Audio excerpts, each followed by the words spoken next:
मैं कल्पना कर सकता हूं कि इब्रानियों की पुस्तक के पहले शताब्दी के पाठक अब तक पढ़ी गई इन गहरी धार्मिक सच्चाइयों में डूबे हुए होंगे और शायद इस बिंदु पर वे अपने आप से कह रहे होंगे, जानते हो, अब समय आ गया है कि यह समझा जाए कि यह सब क्या है।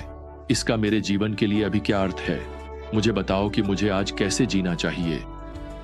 तो 9 और आधे अध्यायों तक इन महान सच्चाइयों को दोहराने के बाद यहां एक बदलाव आता है, जैसे कि किताब का शेष भाग हमारे मसीह में विश्वास को जीने के लिए व्यावहारिक अनुप्रयोग की ओर बढ़ता है, जो अब तक सबसे महान सिद्ध हुए हैं। अब जब हम फिर से इब्रानियों 10 में लौटते हैं, लेखक उन दो महान सच्चाइयों का सारांश प्रस्तुत करता है जिन्हें वह पहले ही स्थापित कर चुका है।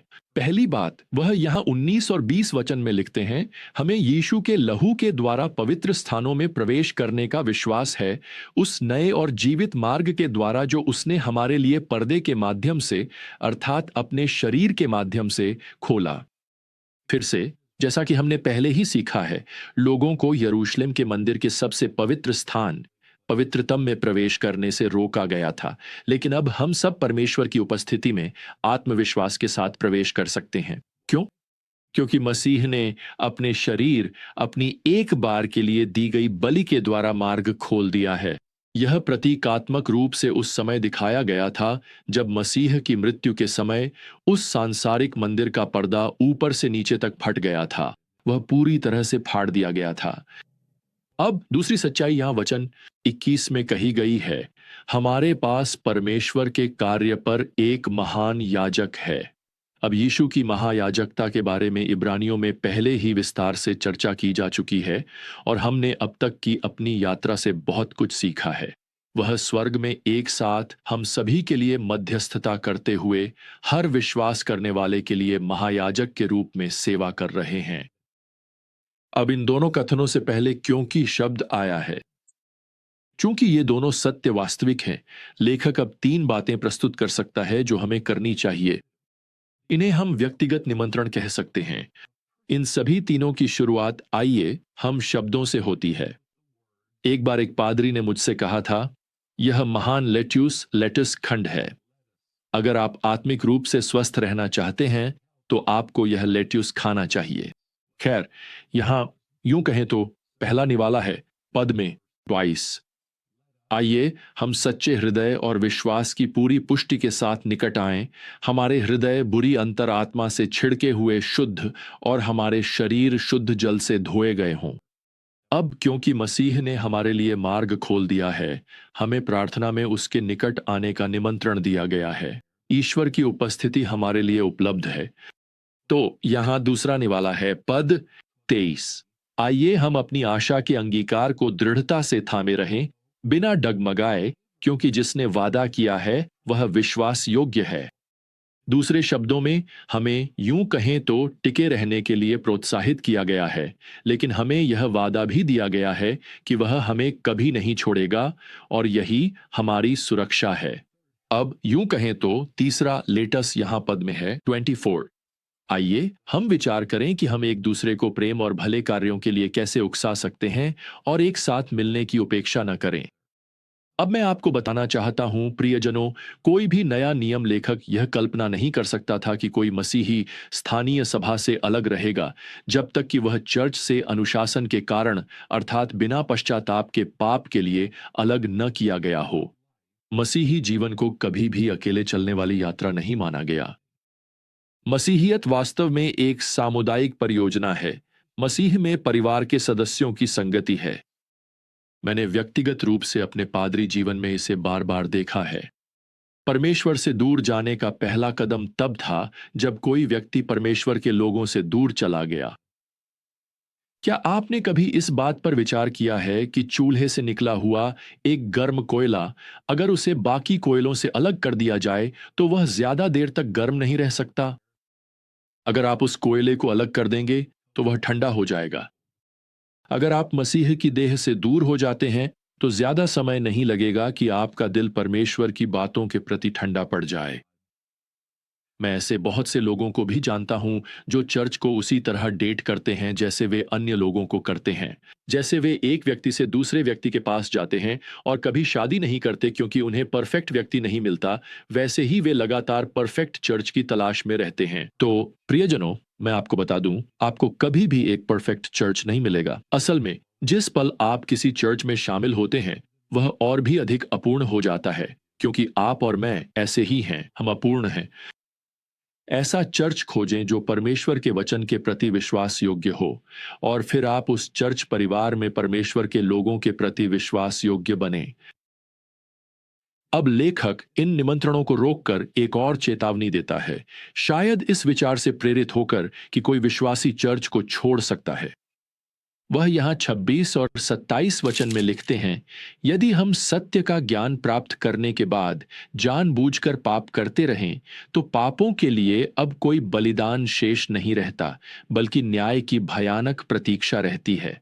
अब मैं आपको बता दूं, कुछ लोग इसे प्रमाण के रूप में लेते हैं कि आप अपनी उद्धार खो सकते हैं। लेकिन एक बार फिर संपूर्ण शास्त्र विश्वासी की सुरक्षा सिखाता है। हम पहले से ही जैसे कि स्वर्गीय स्थानों में बैठाए जा चुके हैं, हम असुरक्षित नहीं हैं। वह यहाँ 29वें वचन में आगे समझाते हैं कि उनका क्या अर्थ है। आप क्या सोचते हैं, उस व्यक्ति को कितना अधिक कठोर दंड मिलेगा जिसने परमेश्वर के पुत्र को अपने पैरों तले रौंदा है और उस वाचा के लहू को अपवित्र किया है जिससे वह पवित्र किया गया था, और अनुग्रह के आत्मा का अपमान किया है। प्रतिशोध मेरा है, मैं ही बदला लूंगा। फिर लेखक 31वें वचन में जोड़ते हैं, जीवित परमेश्वर के हाथों में पड़ना भयानक बात है। लेकिन जो सवाल मेरे मन में तुरंत आता है, और शायद आपके मन में भी, वह यह है कि क्या लेखक दिखावटी मसीहियों को लिख रहे हैं या सच्चे मसीहियों को। हालांकि इसका दोनों पर निश्चित रूप से लागू होता है, लेकिन मेरा मानना है कि यह अंश वास्तव में पूरा इब्रानियों का पत्र यहूदी विश्वासियों के लिए लिखा गया है, उन्हीं की ओर निर्देशित है। वह यहां उन्हें इस संभावना के बारे में चेतावनी दे रहे हैं कि वे जानबूझकर पाप और विद्रोह में इतने आगे बढ़ सकते हैं कि उन्हें अविश्वासियों से अलग पहचानना मुश्किल हो जाए। यहां चेतावनी है, एक मसीही का अविश्वासी की तरह जीवन जीना परमेश्वर की अनुशासनात्मक कार्रवाई का सामना करना है। यह अनुशासन इसमें भी हो सकता है कि प्रभु उनकी जिंदगी को जल्दी समाप्त कर दें। पौलुस ने कुछ कुरिन्थियों के विश्वासियों को लिखा था जो परमेश्वर के अनुशासन के तहत मर गए क्योंकि वे पाप को संजोते हुए प्रभु भोज में भाग लेते थे। पहला कुरिन्थियों अध्याय 11। प्रेरित यूहन्ना मृत्यु तक पाप करने की बात करते हैं। पहला यूहन्ना 5। वह यह भी कहते हैं कि विश्वासी अपनी मुक्ति नहीं बल्कि अपनी पूरी प्रतिफल खो सकते हैं। दूसरा यूहन्ना 8। तो इब्रानियों का लेखक विश्वासियों से कह रहा है, वह विश्वासियों को आमंत्रित कर रहा है कि वे इन सब बातों से, विशेष रूप से अपने स्वर्गीय पिता की कठोर अनुशासनात्मक कार्रवाई से खुद को बचाएं, नियमित रूप से पश्चाताप करके और उसकी इच्छा के अधीन रहकर। अब इन इब्रानी मसीहियों के पास सांसारिक जीवन में वापस फिसलने या यहां तक कि अपने मसीही विश्वास को गुप्त रखने का एक और कारण था। लेखक यहां 32वीं आयत में लिखते हैं, उन पुराने दिनों को याद करो जब तुम्हें ज्योति मिली थी, तब तुमने बहुत कष्ट और संघर्ष सहन किया था। तो यहां क्या हो रहा था? इन लोगों को सताव और यहूदी धर्म की सुरक्षा में लौटने के लिए दबाव का सामना करना पड़ रहा था। अपने पुराने जीवन, समुदायों, विस्तारित परिवार, मित्रताओं में लौटने का। 23वीं आयत से पता चलता है कि उनके आसपास के अन्य विश्वासियों को उनके विश्वास के कारण जेल में डाल दिया गया था। 34वीं आयत कहती है कि उन सभी ने अपनी संपत्ति की लूटपाट का अनुभव किया। साफ कहूं तो मैं ऐसे बहुत कम मसीहियों को जानता हूं जिन्होंने इस हद तक कष्ट झेला हो। तो स्पष्ट है कि ये इब्रानी मसीही अब एक और सताव के द्वार से गुजर रहे हैं, और वे यह मानने के लिए प्रलोभित हो रहे हैं कि मसीहियत और अधिक दर्द और कष्ट सहने लायक नहीं है। इसलिए लेखक यहां 35वीं आयत में उन्हें प्रोत्साहित कर रहे हैं, जैसा कि वे लिखते हैं, अपना आत्मविश्वास मत छोड़ो जिसमें बड़ा प्रतिफल है। वह कह रहे हैं, मैं जानता हूं कि आप थके हुए हो सकते हैं, मैं जानता हूं कि आप डरे हुए हो सकते हैं, लेकिन इतना मत डरिए या थकिए कि आप हार मान लें या झुक जाएं। आपका प्रतिफल एक दिन अवश्य आएगा। शायद आप आज इसी स्थिति में हैं। आपके जीवन में आत्मिक संघर्ष तेज हो रहे हैं, आपकी गवाही के कारण आपके परिवार में या शायद नौकरी पर दबाव आप पर भारी पड़ रहा है और आप पर यह प्रलोभन आ रहा है कि आप हार मान लें या मसीह के प्रति अपनी सार्वजनिक प्रतिबद्धता से पीछे हट जाएं। शायद आपको इसके बारे में चुप ही रहना चाहिए। और यह आज आपके लिए बहुत वास्तविक हो सकता है। यहाँ 36वीं आयत में जिन यहूदी मसीहियों को संबोधित किया गया है, उनकी तरह आपको भी धैर्य की आवश्यकता है। अब लेखक अपने पाठकों और आज आपको मसीह के प्रति विश्वास योग्य बने रहने के लिए कहता है, और इसका कारण यह है कि यह जीवन आपकी कहानी का अंतिम अध्याय नहीं है और यही उसकी प्रोत्साहना है। प्रभु पर विश्वास बनाए रखें, विश्वास में जीते रहें, आज्ञाकारी होकर चलते रहें। और वह यहाँ 30वीं आयत में लिखता है, मेरा धर्मी विश्वास से जीवित रहेगा। और जब आप विश्वास से जीते हैं, जो कि परमेश्वर पर भरोसा करने का ही दूसरा तरीका है, तो वह यहाँ 29वीं आयत में लिखता है, आप पीछे नहीं हटेंगे। यानी आप अवज्ञा के परिणामों को नहीं भुगतेंगे या उस जीवन को खो नहीं देंगे जो आपको मसीह के लिए जीना चाहिए। तो प्रियजनों, यह समग्र प्रोत्साहन है। आइए हम अपने जीवन को पाप को संजो कर व्यर्थ न करें। आइए हम मसीह के प्रति वफादार बने रहें। आइए हम विश्वास में चलते हुए उस पर भरोसा करें। यह पीढ़ी निश्चित रूप से वह पीढ़ी नहीं है जिसमें हमें पीछे हटना चाहिए। ये वह दिन है जब हमें खड़े होना है और आगे बढ़ना है। लेकिन आइए हम उस दिन की ओर देखते रहें जब यीशु, राजा यीशु लौट कर आएंगे, और जब वह आएंगे तो वह सब कुछ सही कर देंगे।